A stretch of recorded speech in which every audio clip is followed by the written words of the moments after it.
He said this is a question from Morocco, and the lady said, what is the objective from establishing the Jamaat Islamiyya Ahmadiyya? This question can be answered in many ways, in fact.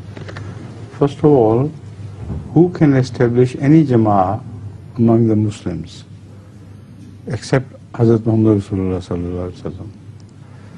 So if this Jama'ah is created because of any tradition of Hazrat Muhammad Rasulullah sallallahu alaihi wasallam, then the question is invalid, because the one who is the master of Islam, he has created this Jama'at and command.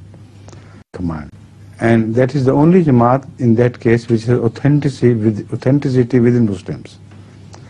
Because all other sects are not created by God directly. All other sects are created against the will of God mentioned in the Quran. This Jamaat is created under the prophecies, according to the prophecies of Muhammad sallallahu alaihi wasallam, that when Muslims will be divided, then a Jamaat will be created by God. Messiah would come, Mahdi would come, etc. All the traditions which relate to advent of Messiah or advent of Mahdi speak of a Jama'ah which is distinct from the rest of scattered herd of Muslims. So if the person who claims to be the Mahdi, the Messiah, is proved to be right in his claim, then he is the only person who is authorized to create a Jama'ah in Islam. Then this Jama'ah is not an addition of a firqa. Firqa is the word applicable to such divided and spread out sects of Islam, none of which can claim that they have been directly created by Allah. There is no evidence whatsoever. So either they must demolish all their separations and call themselves just Muslims, and their views should also be complementary to each other, not divergent from each other.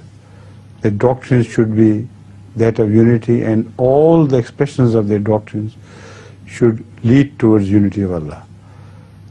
If they can do this, then they have a right to become those Muslims who were created by Hazrat Muhammad Rasulullah sallallahu alaihi wasallam. If not, then God has every right, not only right, but He always does so out of His kindness, that He takes the command of religions in His hands, sends someone from Himself, and then a Jama'ah is created. Like Jesus came. What right did He come? The same question can be addressed to Him. When all the people of all the Judaic people were under the command of Torah, what right had Jesus to create a new sect? But did He create a new sect? That is the question. He did not.